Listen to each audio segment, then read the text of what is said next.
Ada ancaman yang sangat amat serius ya terhadap kelangsungan kita bernegara. Kalau Anda amati cara presiden dan jajarannya mengelola negara, ada ancaman yang nampak serius di bidang ekonomi ya. Sesungguhnya sih bukan cuma di bidang ekonomi ya, di bidang politik, di bidang hukum ya, bidang korupsi, semua memang nampaknya menunjukkan ancaman yang serius terhadap kondisi negara kita. Singkat kata, negara kita Indonesia tidak sedang baik-baik saja ya. Kalau Anda lihat pendapatan pajak kita di tahun 2024 itu 152,89 triliun ya.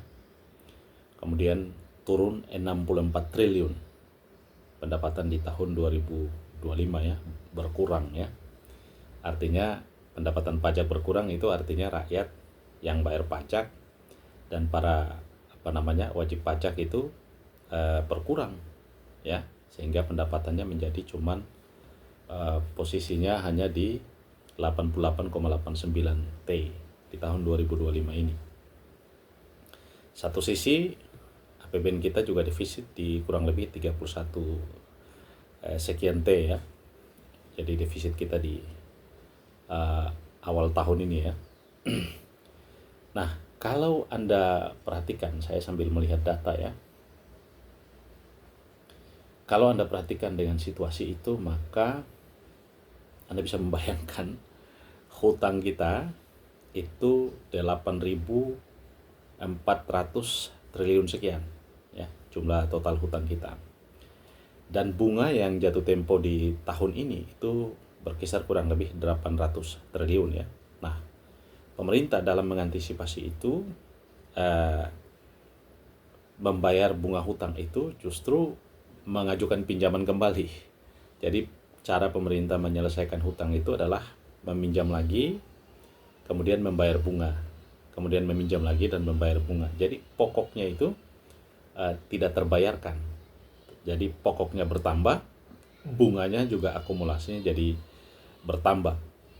Nah, artinya dengan situasi itu, maka kita mengalami sebuah ancaman akan datang ya, 10 bahkan 20, 30 tahun ke depan Indonesia terancam sangat serius ya, berada dalam sebuah tekanan yang sangat amat serius.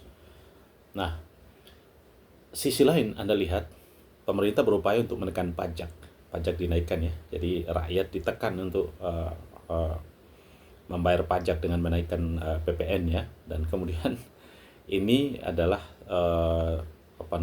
cara mengelola negara yang amat amburadul ya, dengan menggunakan sistem kapitalis seperti ini ya. Jadi kalau negara berhutang sampai melampaui batas, kemudian rakyat dipaksa untuk membayar pajak, sementara negara tidak memperhitungkan stabilitas ekonomi mikro ya. Jadi bagaimana pendapatan masyarakat, kemudian masyarakat bekerja ya. Nah, ini harusnya diperhatikan sebagai sumber penghasilan masyarakat ya, sehingga pajak bisa ditunjang ya. Nah, satu sisi Anda lihat pengangguran makin banyak ya, jumlah PHK makin banyak, jumlah orang miskin makin banyak, daya beli turun karena APBN defisiensi ya. Nah, ini problem yang kita hadapi. Nah, sisi lain Anda lihat kita juga berurusan dengan investor yang harus kabur karena ketidakpastian hukum ya. Di Indonesia itu ribet ya kalau orang investasi ya. Ketidakpastian hukum itu menjadi faktor, dan kemudian punglinya terlampau tinggi. Kemudian pungli ini bukan hanya sekedar pungli-pungli di pasar ya, tapi pungli-pungli dari pejabat, pungli-pungli dari instansi-instansi terkait terhadap pemerasan-pemerasan pada investor, itu membuat mereka kabur ya. Jadi tidak ada kepastian hukum. Kemudian pajak yang tinggi, kemudian terlalu banyak penerapan biaya-biaya tambahan dan lain-lain, itu membuat investor kita menjadi tidak nyaman dan kabur ya. Nah, Anda juga lihat kalau kemudian kompetisi barang impor masuk ke Indonesia itu, pintu impornya itu terbuka terlampau luas, sehingga kemudian dagangan-dagangan hasil impor itu membanjiri pasar Indonesia, sehingga kemudian produksi dalam negeri itu kalah saing dengan barang-barang impor yang harganya jauh lebih murah. Nah, dampak ini kemudian menyebabkan banyak perusahaan gulung tikar ya. Dan kalau gulung tikar perusahaan akibatnya PHK, artinya pengangguran tambah ya. Nah, ini problem yang kita hadapi ya. Nah, belum lagi korupsi gila-gilaan ya. Korupsi gila-gilaan ya. Tidak hanya di kementerian, di pemerintah pusat dan daerah, tapi juga di BUMN-BUMN yang tadinya diharapkan sebagai sumber pendapatan negara yang bisa menunjang APBN, justru sebaliknya di situ menjadi sarang korupsi ya. Ini juga menjadi problem ya. Belum tata kelola negara ya, tidak transparan, kemudian pelayanan yang buruk dan seterusnya. Ini menjadi masalah yang terus kita hadapi ya. Nah, kemudian tanpa disadari juga pemerintah melakukan efisiensi itu tujuannya untuk mendapatkan anggaran yang cukup dan kemudian mengefektifkan pengelolaan anggaran ya. Tapi efisiensi dilakukan di satu sisi, tapi Presiden Prabowo juga sisi lain membentuk pemerintahan yang gemuk, kabinet yang gemuk. Jadi antara kebijakan efisiensi dan kebijakan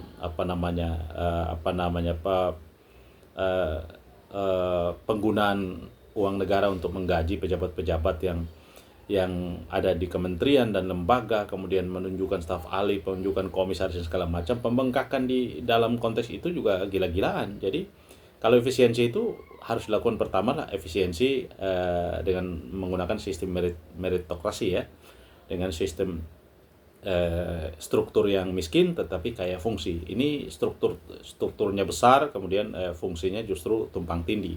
Ini problem yang kita hadapi ya. Sehingga kalau kita berharap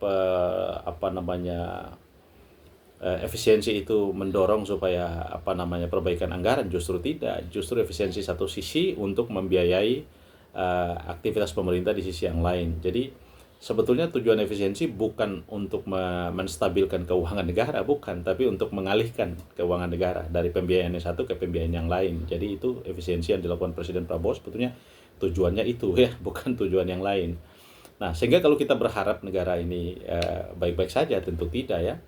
Justru ini negara dalam kondisi ancaman krisis ya. Nah, kita tentu sebagai rakyat Indonesia berharap supaya pemerintahan Presiden Prabowo ini benar-benar memperhatikan kepentingan rakyat, benar-benar memperhatikan kebutuhan rakyat.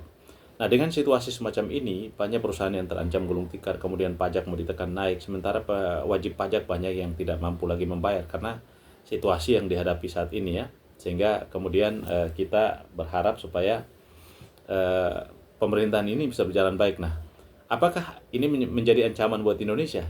Tentu ancaman. Nah, kalau ini saya bilang ya, akibat dari presiden sebelumnya itu tidak mampu meletakkan dasar-dasar tata kelola keuangan yang baik, kemudian menumpukan hutang luar negeri yang begitu tinggi, akibatnya kita menjadi kesulitan ya dalam menghadapi gejolak keuangan negara yang hari ini kita hadapi bersama. Apakah ini ancaman? Ancaman tentang keberlangsungan negara, tata kelola keuangan, kemudian korupsi dan segala macam yang sudah sampai klimaks. Apa yang harus dilakukan presiden? Presiden harus sungguh-sungguh untuk melakukan pembenahan terhadap ini. Jika presiden terlihat hanya bermain-main dengan ini menunjukkan bahwa negara ini dalam kondisi yang tidak baik-baik saja. Anda bisa bayangkan presiden ngotot supaya undang-undang TNI direvisi agar supaya konco-konconya, orang-orang dekatnya bisa didistribusi ke jabatan-jabatan sipil dan jabatan-jabatan kementerian segala macam. Nah, ini sesungguhnya hal-hal yang tidak mesti dilakukan presiden, bukan prioritas ya. Justru yang prioritas itu diabaikan presiden dan ini kita sangat amat sayangkan.